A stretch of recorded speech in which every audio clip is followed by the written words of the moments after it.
তুমি কে আমি কে খয়রাতি খয়রাতি তুমি কে আমি কে খয়রাতি খয়রাতি একে দফা একে দাবি মানতে পারলে সওয়াব পাবি একে দফা একে দাবি মানতে পারলে সওয়াব পাবি না মানিলে দোজখে যাবি না মানিলে দোজখে যাবি না মানিলে দোজখে যাবি একে দফা একে দাবি মানতে পারলে সওয়াব পাবি তুমি কে আমি কে খয়রাতি খয়রাতি সুপ্রিয় দর্শক মন্ডলী, সারা দেশের মানুষ যে যেখান থেকে পারছে তাদের দাবি দাবা নিয়ে সরকারের কাছে উত্থাপন করছে। এরই মধ্যে ঘটে গেছে এক আশ্চর্য ঘটনা।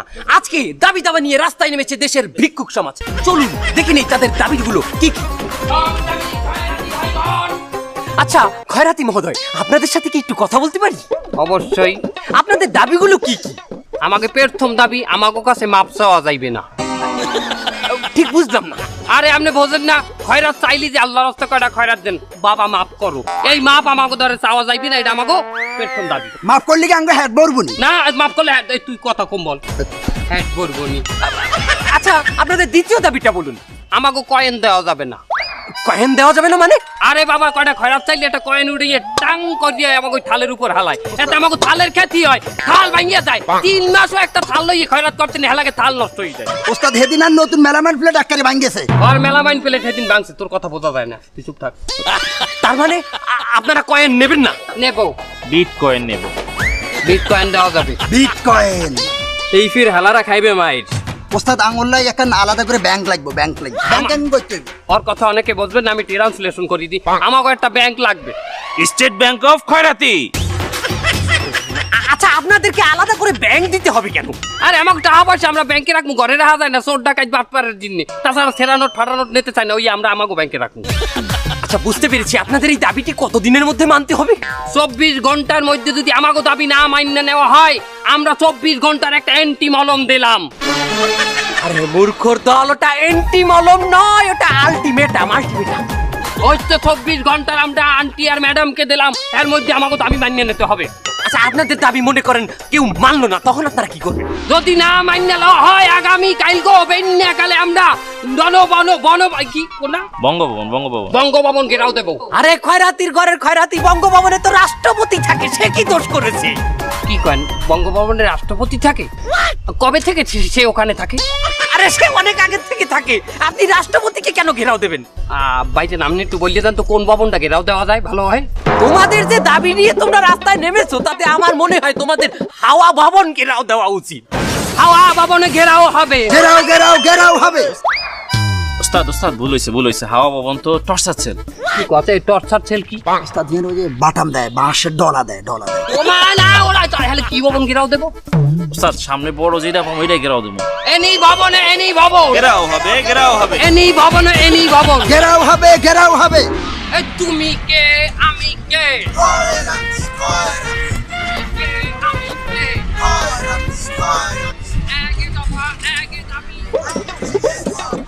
এনি ভবনে এনি ভবন, ঘেরাও হবে ঘেরাও হবে। এনি ভবনে এনি ভবন। ঘেরাও হবে ঘেরাও হবে। এই ভিক্ষুকরাও দেখি এখন আগো দাবি লইয়ে নামছে। এখন যেই শাহবাগে যায় হেই এক দাবি লইয়ে যায়, এই দাবি পূরণ করে। তা আমরা এই ব্যাটারি চালিত রিক্সাওয়ালারা দোষটা করলাম কি? আমরা বছরের পর বছর এই ব্যাটারি চালিত রিক্সা দিয়ে লাঞ্ছিত বঞ্চিত অপমানিত হয়েছি। না না, এখন আমাগো আন্দোলনে নামা লাগবে। এই আমি একটা লাইভ করে সবাই একত্রিত হইতে কই।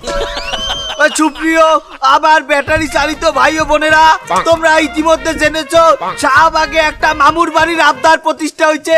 এইনে যে যা চায়, যে যা দাবি করে সেটাই পায়। তো আমরা সিদ্ধান্ত নিচ্ছি, আমরা ব্যাটারি চালিত রিক্সাওয়ালারা কেন বসে থাকবো? তোমাদের কাছে আমার অনুরোধ রইল, এই বৈষম্যকারী রিক্সা আন্দোলনের সমন্বয়ক হিসাবে আমি ঘোষণা দিলাম, তোমাদের যার যত ব্যাটারি আছে তাই নিয়ে রওনা দাও শাহবাগের উদ্দেশ্যে। আমরা আমাদের ব্যাটারি চালিত রিক্সারে জাতীয়করণ করে ছাড়বো। এবারে তুই নাম, আমার শাহবাগে যাওয়া লাগবে না। একাকলে আমনে মুরব্বি মানু এই লাইভ ম্যাচ কি ভাওতাবাজি শুরু করছেন, আমারে আমার গন্তব্যে দিয়েছেন। তুই বুড়া বেটাগুলোকে বেহাতবি করো। আমরা রিক্সাওয়ালা দেখে কি আমাকে কোনো সম্মান নাই? সম্মানিত ভিউয়ার্স, আপনারা দেখতে পাইছেন এই অসভ্য চ্যামড়া, এই অসভ্য চ্যামড়া আমার গায়ে হাত দিচ্ছে, আমাকে অপমান করছে। আমি একজন ব্যাটারি চালিত রিক্সাওয়ালা দেখে আমার এই অপমান আর কতদিন সহ্য করবো? এই নির্মম দৃশ্য দেখার পরেও যদি আমরা আপনাদের হৃদয়ে রক্তকরণ না হয় তাহলে এই ব্যাটারি চালিত রিক্সা সমাজ আর জীবনের সামনে আগাইতে পারবে না। তাই আপনাদের কাছে অনুরোধ, আপনাদের যার যা কিছু আছে তাই নিয়ে শাহবাগের উদ্দেশ্যে রওনা দিন। এই অসভ্য চামড়া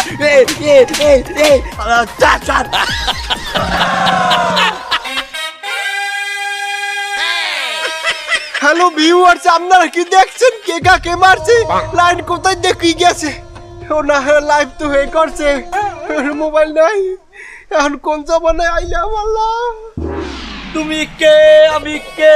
ব্যাটারি ব্যাটারি দাবি মোদের একটাই, জাতীয় বাহন রিক্সা চাই। তুমি কে আমি কে? ব্যাটারি ব্যাটারি দাবি মোদের একটাই, জাতীয় বাহন রিক্সা চাই। জাতীয় বাহন রিক্সা চাই। দাবি মোদের একটাই। সুপ্রিয় দর্শক মণ্ডলী, আমরা দেখছি রিকশাওয়ালারাও তাদের দাবি নিয়ে রাস্তায় নেমে গেছে। চলুন আমরা দেখে নেবো তারা কোন দাবিতে রাস্তায় নেমেছেন। এই যে ভাইজান, আপনারা কোন দাবিতে রাস্তায় নেমেছেন আমাদেরকে একটু বলবেন?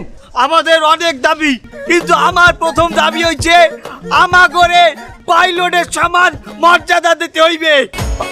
পাইলটের সমান মর্যাদা দিতে হবে মানে? এই যে একজন বিমান চালক, হে বিমান কি করে? চালায়। আর যে একজন রিক্সা চালক, সে রিক্সা কি করে? চালায়। দুইজনই যেহেতু চালক, তাহলে আমরা কেন রিক্সাওয়ালা মামা হব আর তারা কেন পাইলট হবে? এই বৈষম্য কেন? আচ্ছা ঠিক আছে, বুঝতে পেরেছি। আপনাদের কি আর কোনো দাবি আছে? আমার কাছে আসেন, আমাদের একটাই দাবি, আমাদের রিক্সাকে উবার পাঠাওতে অ্যাড করতে হবে। রিকশাওয়ালারাও ডিজিটাল হয়ে যাচ্ছে। ভাইজান, আপনাদের আর কোনো দাবি আছে কি? অবশ্যই আছে। আমাদের আরো একটা দাবি, আমাদের রিক্সার ভাড়া কোনো প্যাসেঞ্জার ঠিক করতে পারবে না। আমাদের রিক্সার ভাড়া আমরা ঠিক করব। যদি বলি ভাড়া 300 টাকা, 300 টাকাই দিতে হবে, অন্য কোনো কথা চলবে না। আপনাদের কি দাবি এখানে শেষ নাকি আর কোনো দাবি আছে আপনাদের?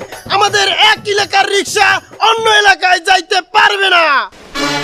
তাহলে একজন লোক যদি এক এলাকা থেকে 2-3 এলাকা পার হয়ে অন্য কোথাও যায়, সেখানে সে কিভাবে যাবে? আমার কাছে আসেন, এক প্যাসেঞ্জার এক এলাকা থেকে 2-3 এলাকা পরে যেতে চাইলে তাকে ট্রানজিট নিয়ে যেতে হবে। কথা বলেন না কেন? আচ্ছা, এই ট্রানজিট মানে কি আমাকে একটু বুঝিয়ে বলুন। ট্রানজিট মানে হলো এক এলাকার সীমানা শেষ হলে সে ওই রিক্সায় আর যেতে পারবে না, ওখান থেকে আরেক রিক্সা করে যেতে হবে, আর সেই রিক্সা আমরাই ঠিক করে দেব। ভাইজান, আপনাদের কি আর কোনো দাবি আছে? আমাদের রিক্সার জন্য বিমানবন্দরের ব্যবস্থা করতে হবে। কথা বলেন না কেন? কি বিমানবন্দর মানে? আপনাদের বিমানবন্দর কেন লাগবে? বিমান দাঁড়ানোর জন্য যেমন বিমানবন্দর আছে, আমাদের রিক্সা কোথায় দাঁড়াবে? আমাদের রিক্সা দাঁড়ানোর জন্য তাই একটা বিমানবন্দর দরকার। কথা বলেন না কেন? আরে অশিক্ষিত মূর্খ, তাহলে আপনারা তো রিক্সা বন্দর চাইবেন, আপনারা কেন বিমানবন্দর চাইছেন? আরে ভাই, রিক্সা বন্দর বললে ভালো শোনায় না, বোঝেন না কেন? বিমানবন্দর ভালো শোনায়। কথা বলেন না কেন? বস, পিছনের ওই দুটোরও তো খয়রাতি আন্দোলনও দেখলাম, ওরাও সেই পিছনেই ছিল, আবার এই জায়গাও পিছনে। মুরব্বি মুরব্বি, সামনে আন, সামনে আন, সামনে আন। এই যে মুরব্বী, আপনাদের দুজনকে আমি কিন্তু ওই খয়রাতি আন্দোলন আমি দেখেছিলাম, আপনারা এই রিক্সা আন্দোলনে কি করে এলেন? আমরা বিভিন্ন রূপে ফিরে আসবো। বিমান রূপে আসবেন মানে? আপনারা কি রিক্সা চালক নাকি?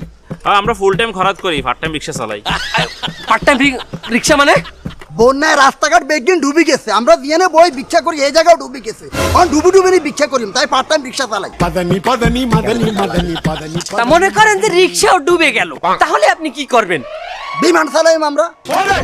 সুপ্রিয় দর্শক মণ্ডলী, আপনারা দেখছেন বিভিন্ন রূপে তারা ফিরে আসছেন। তারা কখনো খয়রাতির দাবি নিয়ে, কখনো বা রিক্সার দাবি নিয়ে ফিরে আসছেন। তারা বিভিন্ন ধরনের আন্দোলনের দাবি নিয়ে তারা রাস্তায় চলে এসেছে। আমরা দেখে নেব পরবর্তী আন্দোলন কারা দেয়। চল। তুমি কে আমি কে? কাজের বউ, কাজের বউ, তুমি কে আমি কে?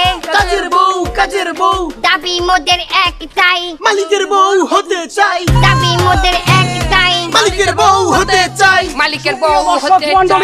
সেবা টিভিতে আপনাদের স্বাগতম। চারিদিকে চলছে আন্দোলনের গণজোয়ার, যে যেভাবে পাচ্ছে তাদের দাবি দাওয়া নিয়ে রাস্তা নামছে এবং সেগুলো পূরণ করার লক্ষ্যে আন্দোলন করে চলেছে। এখানে আমরা দেখতে পাচ্ছি কিছু কাজের বুয়া রাস্তা দাঁড়িয়েছে। চলুন দেখে আসা যাক তাদের দাবিগুলো।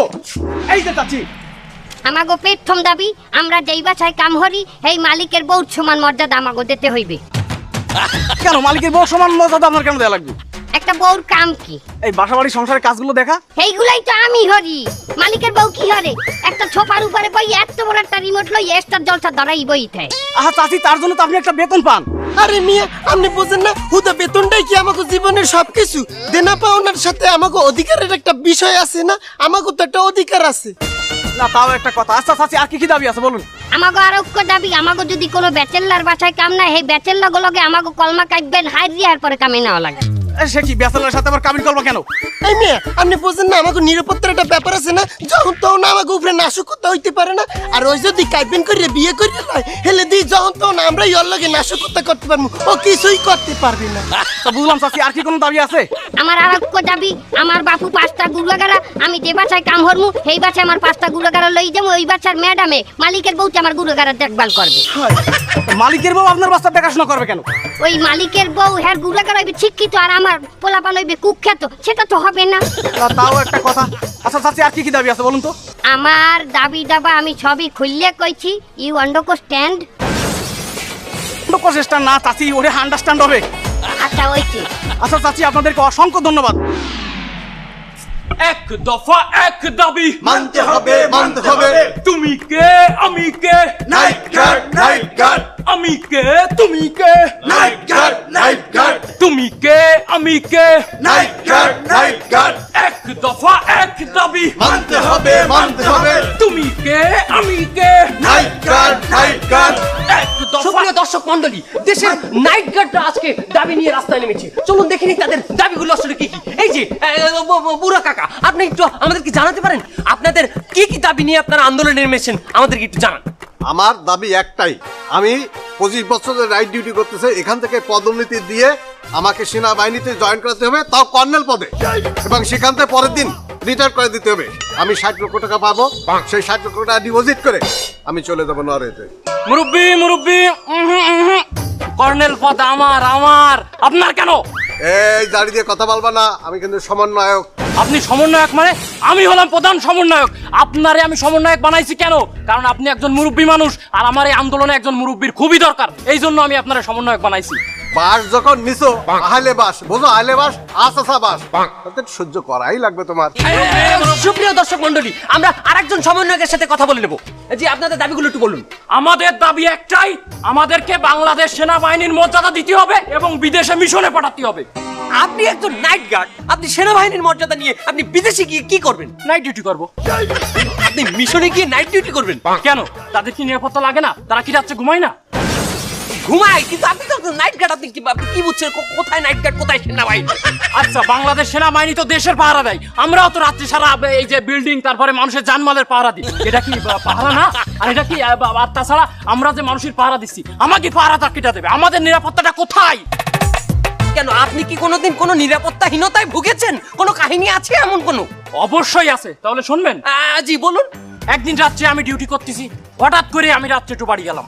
বাড়ি যেয়ে দেখি আমার বউ নেই। আপনার বউ কি কোথায় গেছে? বাপের বাড়ি? না, নিতার বাড়ি। নেতার বাড়ি? আপনার বউ নিজে গেছে নেতার বাড়ি? না, নিতা তুলে নিয়ে গেছে। কি বলেন? আপনার বউকে আর ফেরত দেয়নি নেতা? অবশ্যই ফেরত দিয়েছে, 90 দিনের মধ্যে ফেরত দিয়ে গেছে। সুপ্রিয় দর্শক মন্ডলী, আমরা দেখতে পাচ্ছি ওনার বউ 90 দিনের ভিসা নিয়ে নেতার বাড়ি গিয়েছিলেন এবং আবার পরে ফিরেও এসেছেন। আরে না, আমার বউরে নিতা তুলে নিয়ে গেছে, 90 দিনের মধ্যে ফেরত দিয়েছে। ওরে বাবা, তুই নিছিস নে, তুই কেন ফেরত দিলি? এখন আমি এমন একটা ফাটা বাসে আটকাই গেছি, বউরে ছাড়তে পারতেছি না, নতুন একটা বিয়েও করতে পারতেছি না। সুপ্রিয় দর্শক মন্ডলী, আমার মনে হয় ওনার দাবি আসলে খুবই জোরদার এবং যৌক্তিক দাবি। আমরা চলে যাব। সুপ্রিয় দর্শক মন্ডলী, আমরা ওপাশে দেখছি কিছু ছেলে পেলে চুলে কালার করে দাঁড়িয়ে আছি। আমরা দেখবো তাদের দাবিগুলো আসলে কি কি। চলুন। এই যে ভাই, আপনারা চুলে কালার করে এক দফা এক দাবি নিয়ে দাঁড়িয়ে আছেন, আপনারা আসলে কারা? আমরা আর্মি। সর্বনাশ, আপনারা আর্মি? আপনারা কেমন আর্মি? আপনাদের পোশাক নেই, আপনাদের চুলে কালার করা, আপনারা কেমন আর্মি? আমরা বিটিএস আর্মি। BTS army? এইটা আবার কি? এটা বুঝেন না? ওই যে বিটিএস, আমাদের একটা গ্যাং আছে, সেটা বিটিএস, আমরা সেই মেম্বার, বিটিএস এর মেম্বার আমরা। আচ্ছা, আপনারা রাস্তায় কোন দাবিতে নেমেছেন? আমাদেরকে আর্মির মর্যাদা দিতে হবে, বাংলাদেশ আর্মি। তোমার আর্মিতে চাকরি দেবে? তোমার এখন দেওয়া উচিত র্যাবের হাতে। আপনারা বাংলাদেশ আর্মিতে জয়েন করে কি করবেন? আমরা মিশনে যাব। মিশনে? কোন দেশ? আফ্রিকা? এই বল কোন দেশ? কোরিয়া। কোরিয়ায় কেন? কোরিয়া তো আমাদের হেডকোয়ার্টার, আমাদের যে নায়ক গায়ক সবাই তো কোরিয়া থাকে, আমরাও কোরিয়া যাব। তাহলে কোরিয়ায় গিয়ে আপনারা করবেন কি মিশনে, আমাকে একটু খুলে বলুন। আমরা সেখানে গিয়ে আমাদের যে আর্মিদের কনসার্ট হয় সেই কনসার্টে অংশগ্রহণ করব। তা আপনারা কি শুধুমাত্র কনসার্ট দেখতে চান মিশনে? না, আমরা কনসার্ট দেখবো না, আমরা সেখানে পারফরমেন্সও করব। কি পারফরমেন্স? এই আই সুখী লজ্জা কি চল ঘাটি চল, দাঁড়িয়ে থাকুক নারী দুষ্টুর দল। বন্ধু বন্ধু, ব্যাগ দিকে যেভাবে সব দাবি দেওয়া মানি লইতেছে, চল এই সুযোগে আমরা ওই দাবিটা আবার উড়াই। কোনটা কোনটা? নোয়াখালী বিভাগ চাই। আর মনে হয় মাইনতো নরে, আরে আমরা নোয়াখালীতে যাই আর লক্ষ্মীপুরে লই আমরা আলাদা আন্দোলন করবো। ভাই নোয়াখালী বিভাগ চাই মানে আমাদের সমন্বয় করছে খুলনা, দরকার হলে আমরা খুলনা বিভাগ যাবো, নোয়াখালী বিভাগ হয় কেমনি? এই হালা, খুলনা তো অলরেডি বিভাগ আছেই। আমি তো ইমোশনাল হয়ে গেলাম। কি হয়েছে, কেন? খুলনা বিভাগের আমি জানলাম না। কোথেকে আইছে? বস বস দেখেন, ওই যে নোয়াখালী দুটো এই আন্দোলনও আইছে। এই এই মুরব্বি, আপনারা না খয়রাতি আন্দোলনে ছিলেন? আপনারা তো রিক্সা আন্দোলনও আপনাদেরকে আমি দেখেছি। আপনারা নাইট গার্ডের মধ্যে কি করছেন? আমরা বিভিন্ন রূপে ফিরে আসবো। সুপ্রিয় দর্শক মন্ডলী, সারা দেশের মানুষ বিভিন্ন যৌক্তিক এবং অযৌক্তিক দাবি নিয়ে রাস্তায় নামছে, কিন্তু প্রত্যেকটা দাবিতেই এনাদের মতো কিছু ভাইরাস সব দাবিতেই উত্থাপন করছে তাদের নিজস্ব কিছু দাবি। আপনারা এদেরকে চিনে রাখুন এবং এদেরকে পাইলে ধরিয়ে দিন। সুপ্রিয় দর্শক মণ্ডলী, রাষ্ট্রের এই ক্রান্তি লগ্নে দেশের বিভিন্ন জায়গা থেকে বিভিন্ন ধরনের মানুষ তাদের যৌক্তিক ও অযৌক্তিক দাবিগুলো নিয়ে রাস্তায় আন্দোলনে নামছে। কিন্তু একটিবার কি আমরা ভেবে দেখেছি যে আমাদের দেশের এই চরম অবস্থার ভিতর থেকে আমাদের এই ব্যক্তিক দাবিগুলো কতটা যৌক্তিক? আমরা যদি আমাদের ব্যক্তিক দাবিগুলো নিয়ে এখন এইভাবে রাস্তায় নামি, তাহলে সরকার কিন্তু দেশ গঠনে নজর দিতে পারবে না। এর ফলে কি হবে, আমাদের দেশ আরো পিছিয়ে যাবে। তাই দেশ এবং জাতির অগ্রগতির জন্য আমাদেরকে আরো কিছুদিন ধৈর্য ধরতে হবে। আমরা এতদিন ধরে ধৈর্য ধরে রাখতে পেরেছি, আর কিছুদিন কি আমরা পারবো না? এই দেশ গঠন আমাদের সবার অধিকার এবং দায়িত্ব থেকে আমাদেরকে এগিয়ে আসতে হবে, দেশ গঠনে সহায়তা করতে হবে। আপনি কি দেশ সংস্কার চান, নাকি আপনার ব্যক্তির দাবিগুলো নিয়ে পেশ করতে এখন রাস্তায় নামতে চান? এটা আপনি এখন ডিসিশন নিন।